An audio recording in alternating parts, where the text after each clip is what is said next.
Welcome back, everyone, to the Complete Pineleaf, where we have arrived in Minas Tirith, and it's time for us to find out where Iorzen went. Hello there.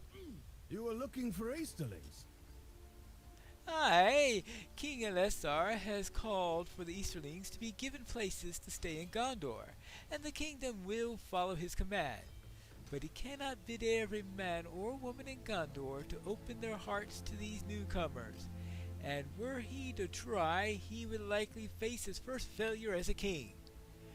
Many here have lost loved ones to Kundalar's swords within the view of these walls, and they can neither forgive nor forgive it. But if you seek Easterlings, you may find them on the Eagle and Star to the southwest. The barkeep there has welcomed their coin, at least. Alright, so let's see if Iorzen is at the Eagle and Star then. The Eagle and Star is quite an establishment. Now let's see if I can find... Ah! There he is right now. Hello there! He's looking at me guardedly with suspicion. Now why would he be suspicious about my arrival in any way whatsoever? So you are still alive. Good for you. When last I saw you, you planned a foolish raid upon some stronghold in Mordor, thinking a disguise might keep you safe. It seems the advice I gave you proved helpful, for you still live. Are you here to thank me for your survival? Know that I am Iorzen the Unrewarded, and will gracefully accept whatever coin or treasure you balance against your life. No reward. What? You want me to help you into Minas Morgul? You only came to me when you need something, Pineleaf. Am I to dress up as one of the Nernholts as you did before? For I will not. I led the Kundalar into battle. Men followed me into war, even to death. And if my star has fallen low, it will rise again. I wear these garments now, but in time I will again don my shining armor and lead men to victory. Keep your base disguise. Iorzen the Proud will have none of it. Oh, no. It's not to dress up like a Nernhal slave. I want you to dress up like one of the Gyrzil. Iorzen does not know the disguise that you had in mind, apparently. I will never again wear the clothes of a prisoner. Indeed, the clothes that I wear now seem too near that for comfort. Oh, no. It's not the clothes of a prisoner. Here. Did you kill him then? There is only one mask such as this in all the world. Yes, there's only one such mask, and the Weaving Warrior will never part with it. Long did he stalk the lands of my people, bringing death without mercy to all. For all my years, the mention of his name drained the courage of even the bravest soldier, and set to weeping mothers and fathers both, remembering children slain by his blades for no reason at all. The sight of his mask commanded... I think he's starting to get the idea. Oh. Hello? Has he agreed to our scheme? I see he considers it. May he hasten his decision. How much time does he think that we have? Oh, yes, right, of course. Gandalf always wants to see the meaning of haste. But there is another here with whom I should have you speak. Did you not notice him enter? I see his ascension has not diminished his former skill at moving without being seen, nor has his desire to make use of it. Unless I miss my guess, he will be in the furthest room, Pineleaf. in a darkened corner. Someone. Alright, so while Iorson considers that, I'll look for someone in the furthest room in a darkened corner.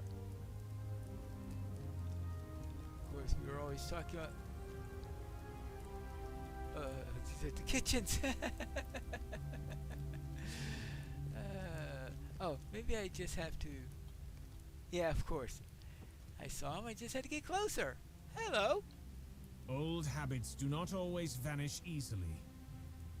Yes, it remains a wonder to me how much difference one's garb can make in the eyes of the people. What would Barleyman have to say if he saw me in my king's raiment? No, I should prefer to wear this at the pony. This is Strider's place, not the Lessar's. Mithranera has told me some of what he has learned from that tome that you discovered in Yarnfast, and he entreated me to tell you what I know of King Erner's last days. Some of you may have already heard it, but the true story was never intended for the ears of the common folk, and some of it was passed down only by the wise and to those of Isildur's line, kept secret in the wilderness.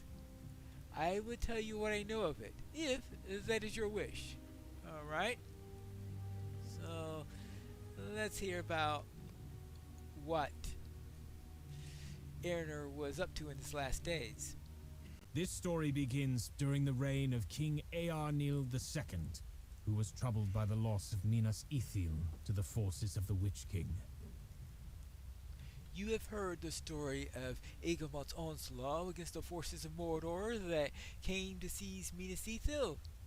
It is a popular tale, oft told in Gondor even today, for it is a heroic and tragic in equal measure. Lord Ingelmoth had the command of Barad Kuron, and his charge through the city into the invading orcs is now the province of legend. He and all his men died in that sally, but when the last defender was dead and the Witch King entered into the tower, he learned of Ingelmot's other purposes. The Palantir was missing. One of Egelmot's riders had carried it from Barad Kuron, casting it into the Ithilien, lest it be claimed by the Nazgûl. Like many victories of the Dunedain over the years, this one was short-lived. Servants of the Witch King found the Ithil stone fetched up into the rock of the current, and they brought it to their master. Gloating over his victory, the Lord of the Nazgûl used the Palantir only once before bringing it personally to Sauron, as he was commanded. The Witch King made contact with the Honor Stone wielded by King Eärnil, showing him that Egelmoth had failed, and the city changed now to him. Minas Ithil has fallen, the Nazgûl sneered.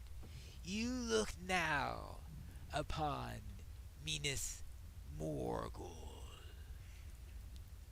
Eärnil despaired, and he forbade any of his subjects or his line from using the Honor Stone. It is no longer safe, he declared. The ban of Eärnil would last for nearly 1,000 years, unbroken until the time of Steward Denethor. It may be that the ban prevented Sauron from achieving his goal of a corrupted Gondor centuries before he nearly succeeded, but I cannot say for certain. Every thought of King Eärnil was set to defend Gondor from the threat of Mordor. He refortified the city, intending for Minas Anor to become an impenetrable fortress. But the men, even the long life must end, and Eärnil died, and his son Eärnur ascended to the throne. He was a grim ruler, but he intended to keep his people safe. Minas Anor would be known by a new name, Minas Tirith, the Tower of Guard. He longed for the recapture of every city and fortress that Gondor had lost to Mordor's armies. Perhaps that is why he allowed the messenger entrance into the halls. "Hail, guest! You are welcome to the hall of my fathers." "Say you so? I do not feel it, O great king." "Say on, then." "I bring greetings from my master, who is the captain of night and the ruler of iron. Know him too as the king of Minas Morgul. He has unfinished business with thee." "What business? I do not treat with such as he." "Well, does he know it? He saw you from across the field at Fornost. And you fled from him." "I did not flee." "It seemed to my master so, and to all who saw it, that you fled in terror of his mighty presence." "The king's horse was overmastered and bore him away against his will." "So you cannot control your own steed, yet you think to control armies?" "I am not afraid of your master, then or now."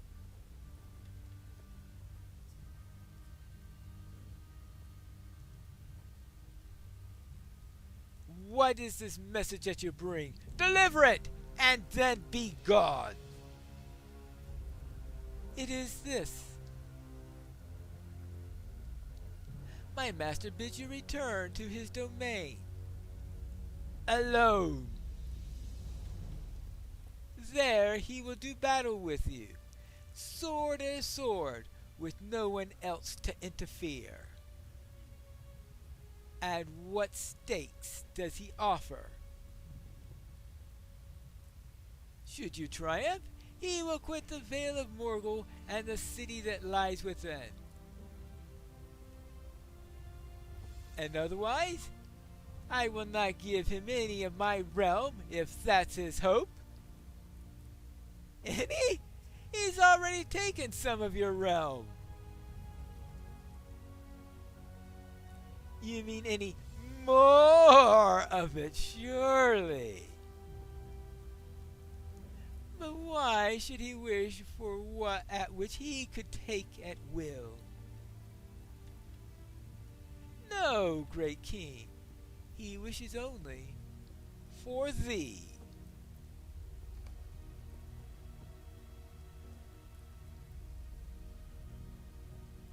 Erner was hot at temper, and surely would have ridden forth at once, were not for the intervention of his adviser, Maudil. The wise man and studied, Gondor remembers him as Mardil the Good, and his actions of that day forestalled some measure of doom. Not forever, alas, but for a time. Mardil stepped forward. "We know who your master is," he declared. "We know how much he can be trusted, or how little. If he is so eager for this combat, let him ride here to the Tower of Guard and show his true worth before all." The emissary bridled at his response and departed, but his anger was as nothing compared to the wrath of Irnir. He brooded and raged in the time that followed, but whenever he thought to dare the shadowed vale, his steward was on hand, and soothing words and reminders of his duty. The Morgul Vale remained silent. So passed 7 grim years. 7 years following the day of the first came to Minas Tirith, the messenger returned. This time he was not alone. Second guest. "So, have you come back?" "The warmth of your of your hall has much waned, O king. I bear again my master's behest. It is not changed. Why should my answer then? Time, it weighs on you. Heavy is every year that passes. You have had time to think upon your faint heart. No, my lord, peace.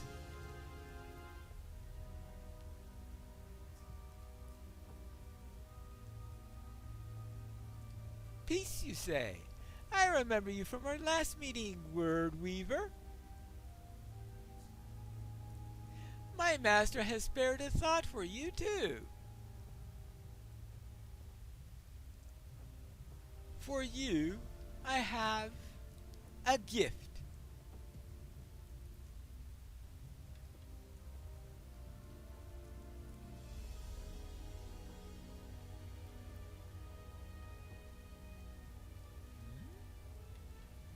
Eaglemoth!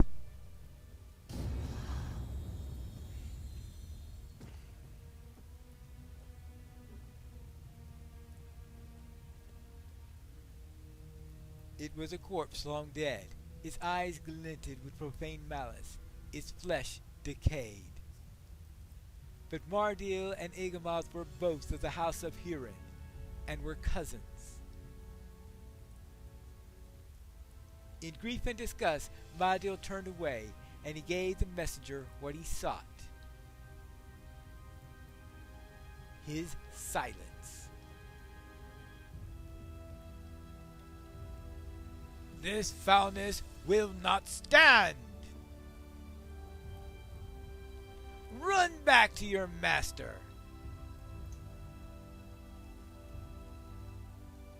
Tell him the king rides at once to reclaim Minas Ithil.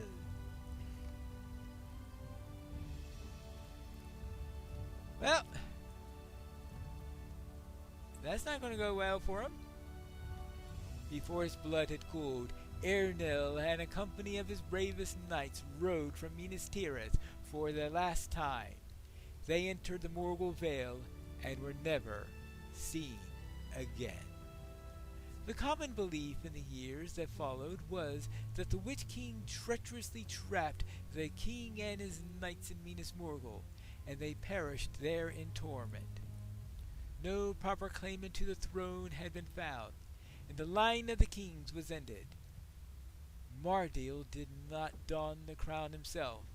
Instead, he became the first of the ruling stewards, swearing to govern Gondor only until the king returned. And you know that tradition reached its ending. But when Eärnur succumbed to the taunts of the Witch King and rode to Minas Morgul, you know now that what was hidden from those past centuries. Through the dark arts of the Lords of Nazgul, Eärnur was corrupted and changed into the fallen wraith Mordorith. Bound to the Witch King, he served Mordor as the false king of Angmar until his defeat last year. Then, next year, he crossed our paths again. He had been given a new form with which to wage Sauron's war. Gothmog, commander of Mordor's armies. Better to have died as Eärnur Pineleaf than be reborn as a tool of evil again and again. It saddens me to think of that fate.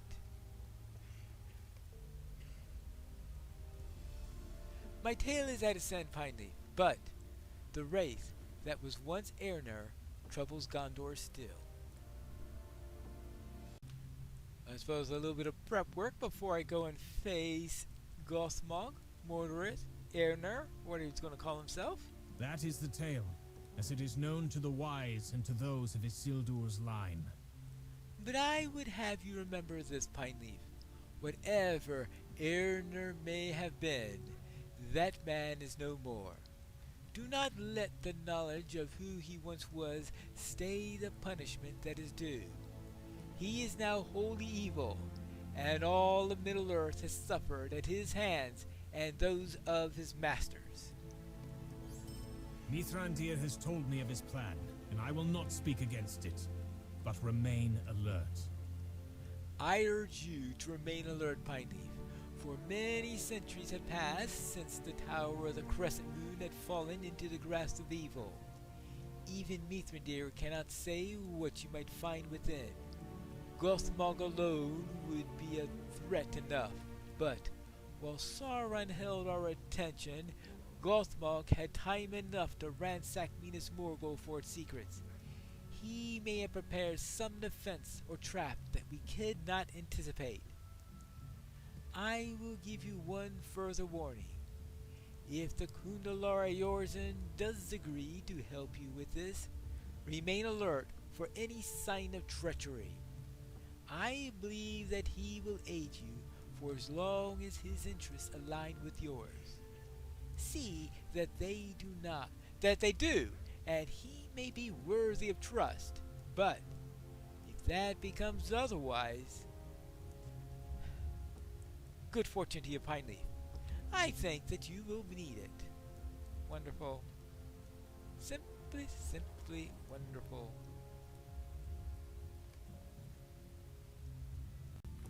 Now let's see what Eorzan the Decisive has chosen. I will play the part of Karazgar. Eorzan the Helpful has a number of conditions, though. Know this, I will not endanger myself to save you. If this deception appears ready to fail, I will not maintain it. You may be a friend to me in the city, but in the Minas Morgul Vale, the only men who still have friends are the dead ones. The living cannot stay living if they hold friendship more dearly than they hold their own skin. Eorzan must come first. Are we agreed? Good, very well.